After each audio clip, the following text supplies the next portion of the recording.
आर्या श्रीमती दुलारी Singh college के YouTube channel पर आप सभी लोगों का बहुत बहुत स्वागत है। डीएलएड बीटीसी 4th सेमेस्टर के यह केमिस्ट्री का लेक्चर, यह आपका चौथा भाग है। इसके पहले हम लोग 3 वीडियो पढ़ चुके हैं, जिसमें हमने अब तक इसके पहले तीसरे वीडियो में अयस्क के कुछ नाम, अयस्क क्या होते हैं, अयस्क की परिभाषा, कुछ तत्वों के अयस्कों के नाम, इन सारी बातों को पिछले वीडियो में अध्ययन किया। आज हम लोग इस वीडियो में अयस्क से जो धातुओं की निष्कर्षण है, अर्थात अयस्कों से धातु हम कैसे प्राप्त करेंगे, उसे हम लोग कैसे निकालेंगे, उन सारी बातों को इस वीडियो में सीखते हैं। तो चलिए शुरू करते हैं आज का अपना टॉपिक।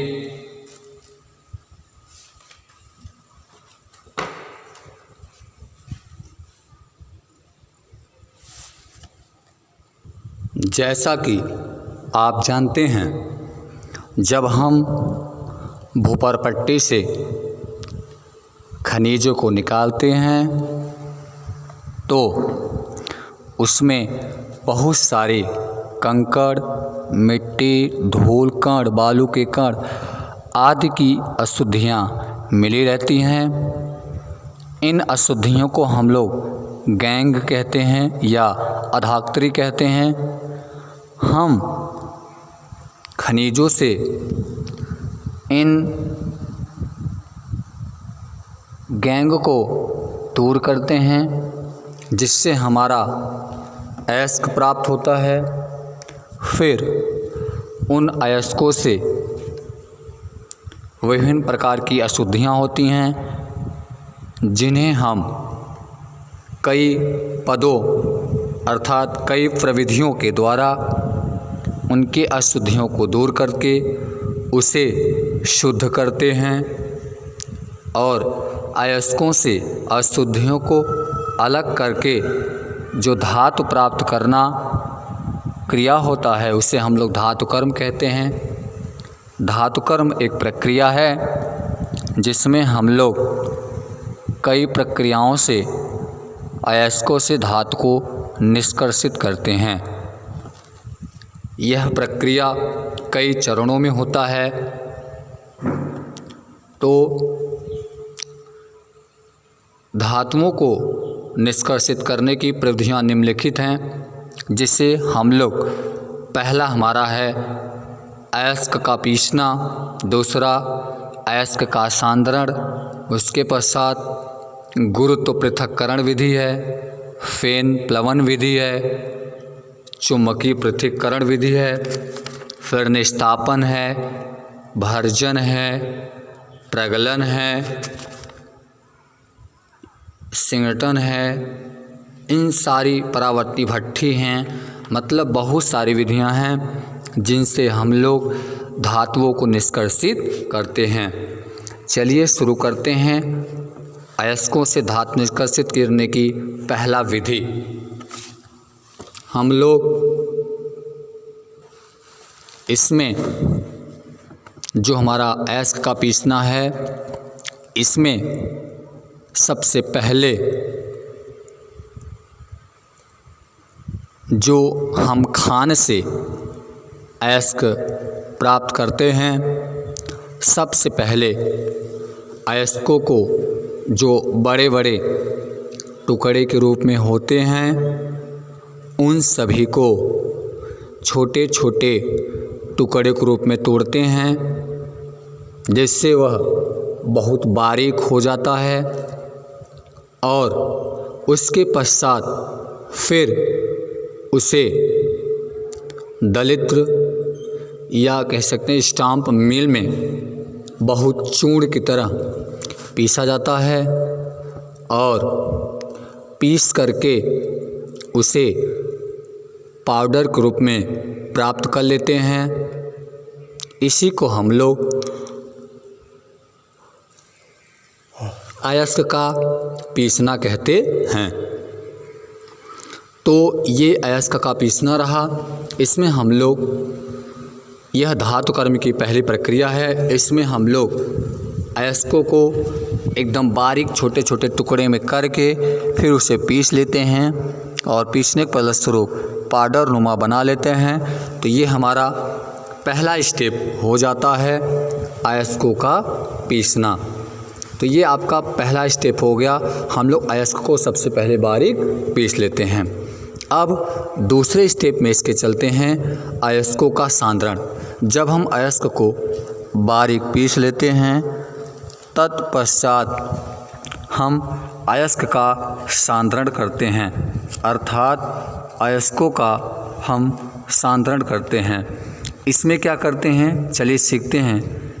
तो हम अयस्क के सांद्रण में अयस्क से गैंग को पृथक करना ही अयस्क का सांद्रण कहलाता है।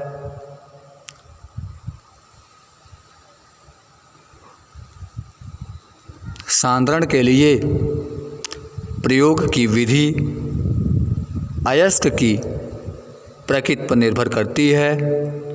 सांद्रण के लिए प्रयोग की जाने वाली कुछ विधियां हैं जिसमें हम हाथ की सहायता से, यह विधि सामान्यतः प्रयोग में नहीं लाई जाती क्योंकि इसमें समय बहुत अधिक लगता है और सांद्रित अयस्क की गुणवत्ता भी अच्छी नहीं होती।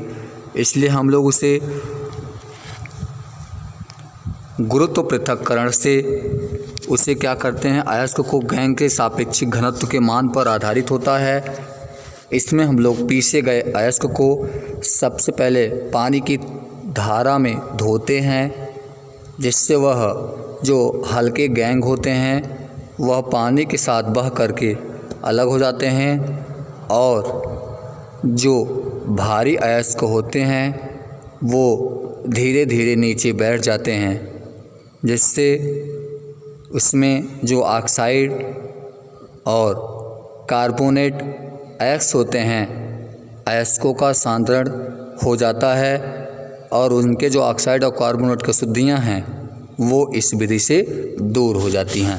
तो जो आपका सांद्रण अयस्क रहा, इसमें हम उसे बारीक पीस करके उसे क्या करते हैं, पानी की धारा प्रवाहित करते हैं, जिससे जो हल्के हल्के उसके जो गैंग होते हैं, मतलब अशुद्धियाँ होती हैं, वो पानी के बहाव के साथ निकल जाते हैं और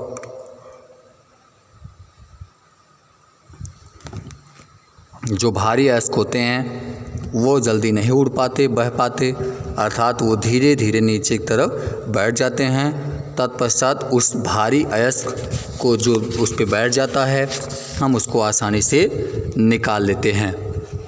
तो ये आपका अयस्क का सांद्रण रहा। इसमें हम लोग जो ऑक्साइड के या कार्बोनेट के जो अशुद्धियाँ होती हैं उन अशुद्धियों को आसानी से दूर कर लेते हैं।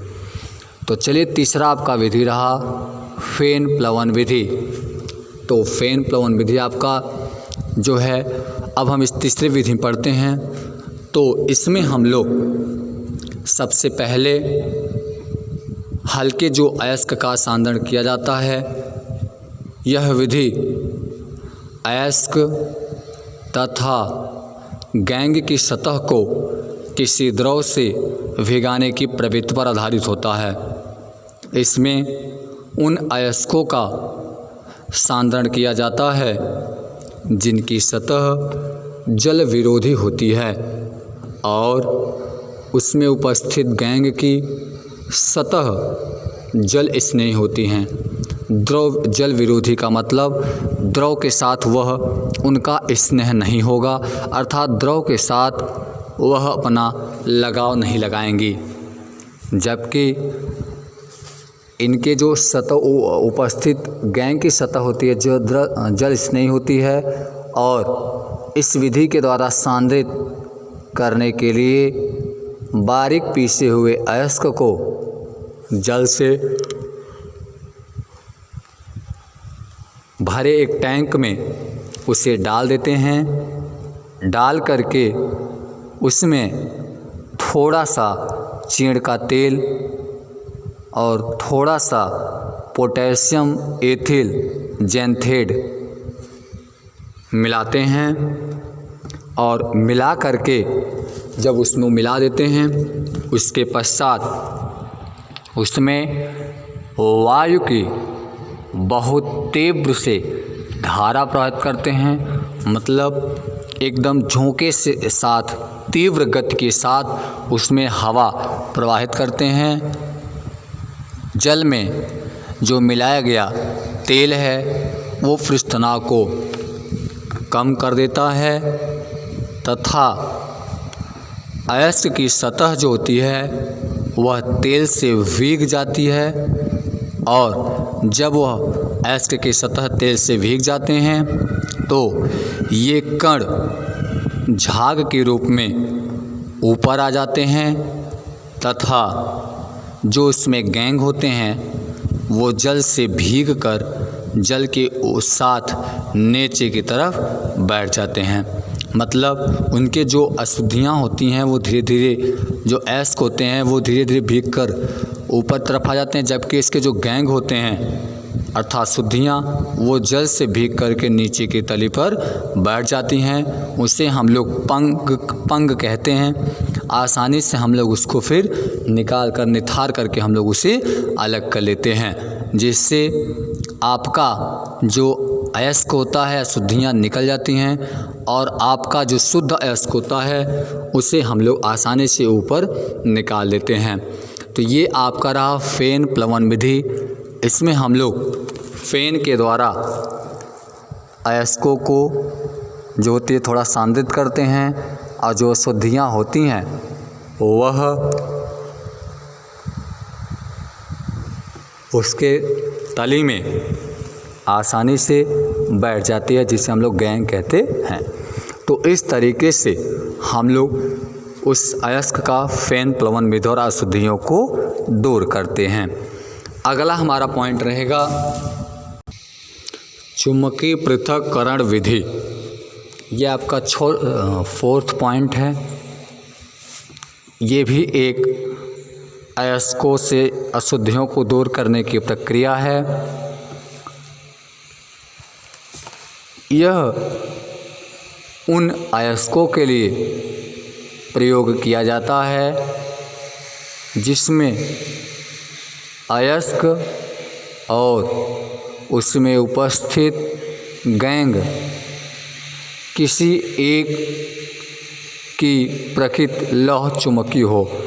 अर्थात जैसे अगर अयस्क में कोई लौह गैंग उपस्थित है, अर्थात कोई लौह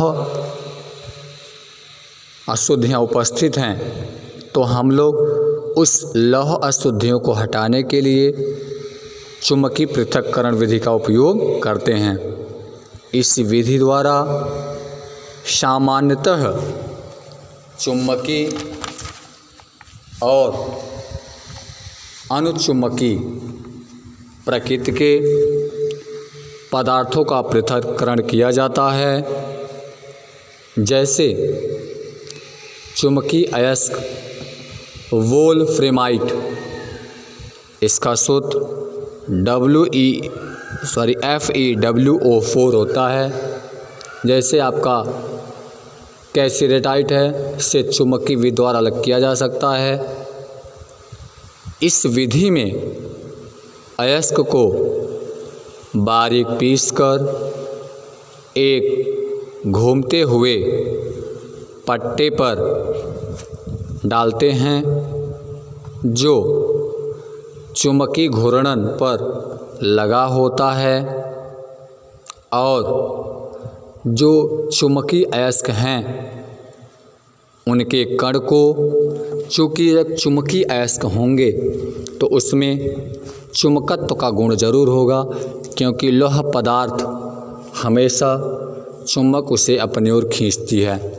तो जो उसमें चुंबकीय अर्थात जो गैंग के अशुद्धियों के जो कण हैं उनमें चुंबकीय गुण होगा और वे रोलर के समीप एकत्र हो जाते हैं तथा आपस में उनसे दूर होकर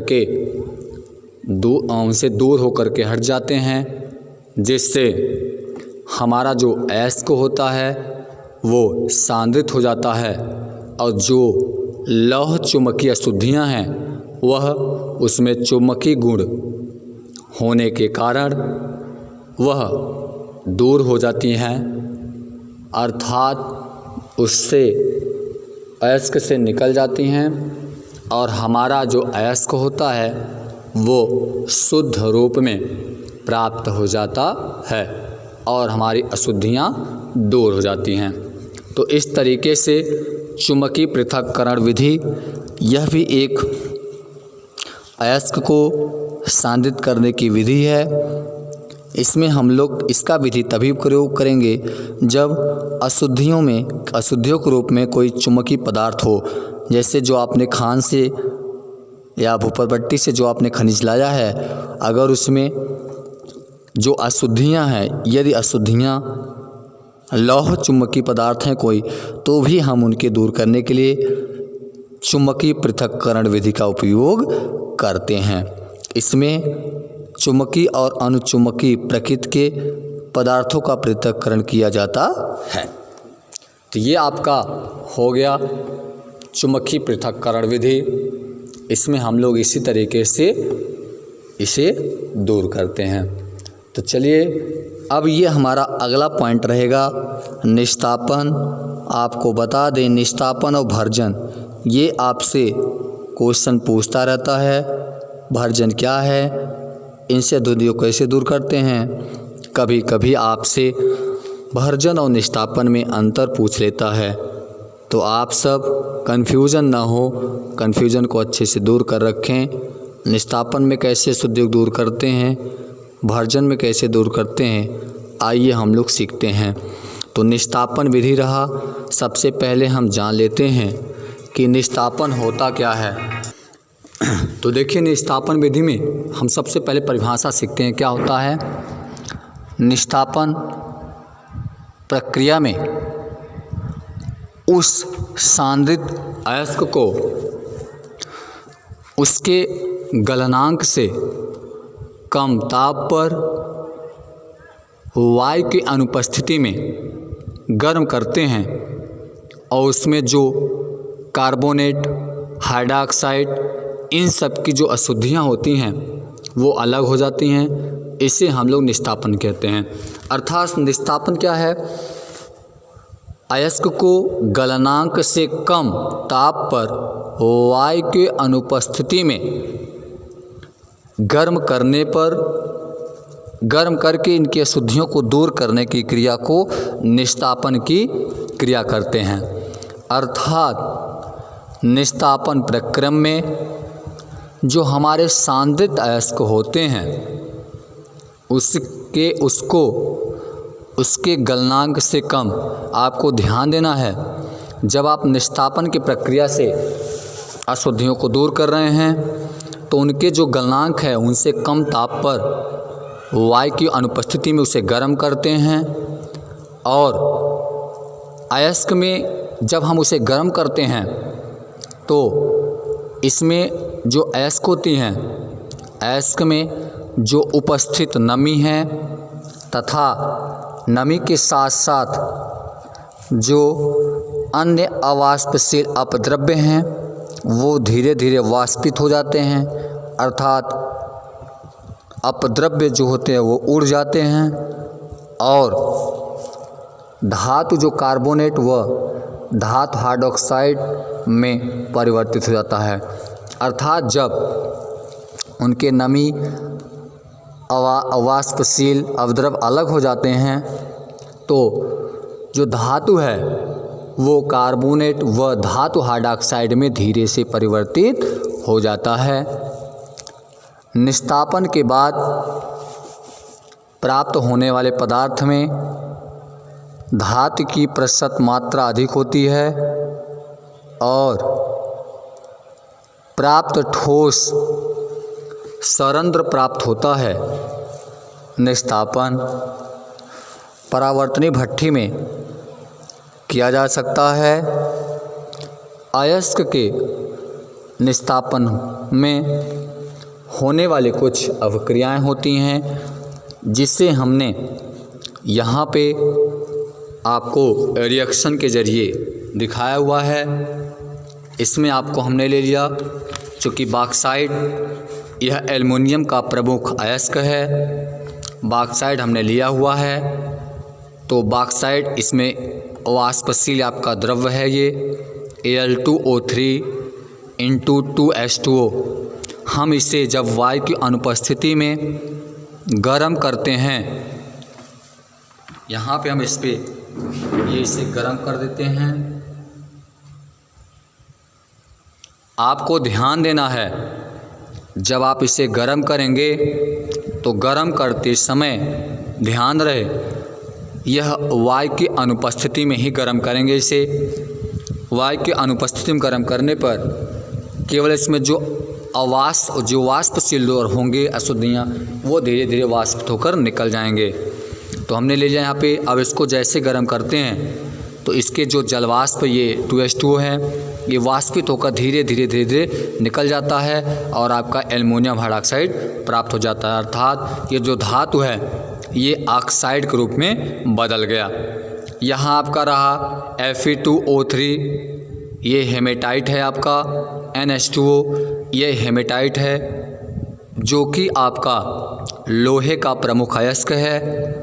अब हम इसे जब गर्म करते हैं वायु की अनुपस्थिति में तो इसके अंदर ये जो अवाष्पशील है ये धीरे धीरे वाष्पित होकर के उड़ जाता है और साथ में आपका ये जो यहाँ पे हेमेटाइट है वहाँ से आयरन ऑक्साइड यह अलग हो जाता है और वाष्पशील द्रव जो होते हैं वाष्पशील अशुद्धियाँ वाष्पित होकर अलग हो जाती हैं। इस तरीके से हम इसको ऑक्साइड में परिवर्तित कर लेते हैं। कुछ होते हैं जिन्हें हम कार्बोनेट व हाइड्रॉक्साइड के रूप में भी परिवर्तित कर लेते हैं। इस तरीके से आपका निस्तापन की प्रक्रिया संपन्न हो जाती है। तो इसमें हम लोग 2-3 स्टेप आपको ध्यान होना चाहिए। इस विधि में अयस्क का जब सांद्रित करते हैं तो उसे हम उसके गलनांक से कम लेते हैं, चूँकि अगर उसके गलनांक के ताप को बराबर कर देंगे वो धीरे धीरे गल जाएगा, जिससे उसमें अशुद्धियाँ हो जाएंगी, वो पिघल जाएंगी तो अशुद्धियाँ दूर नहीं हो पाएंगी वाष्पशील। तो इसलिए हम उसके गलनांक से कम ताप पर ही गर्म करके उसमें जो वाष्पशील होने वाली अशुद्धियाँ होती हैं वो धीरे धीरे निकल जाती हैं और हमारा जो सांद्रित अयस्क हैं अर्थात जो उसमें वाष्पशील अपद्रव्य हैं वे सभी आसानी से वाष्पित होकर के निकल जाते हैं और हमारे अयस्क का निस्तापन हो जाता है। तो इस तरीके से ये आपका निस्तापन हो गया, चुंबकीय पृथक्करण विधि। ये पूरा आपका टॉपिक समाप्त हुआ। अगले टॉपिक में हम लोग भर्जन के बारे में जानेंगे, फिर जानेंगे कि भर्जन निस्तापन में अंतर क्या होता है। तो इस वीडियो को समाप्त करते हैं और आप सभी से निवेदन भी करते हैं थोड़ा सा इस वीडियो को ज़रूर देखें और साथ में नोट्स बनाएं और इसे टॉपिक को तैयार कर लें, जिससे आपको भविष्य में यह आपको उपयोगी हो सकता है आपके पढ़ाई के क्षेत्र में। सो आप लोग अपनी पढ़ाई करते रहिए। बहुत बहुत धन्यवाद। आप सभी को अगले वीडियो में फिर मिलेंगे। तब तक आप अपनी पढ़ाई करिए। धन्यवाद।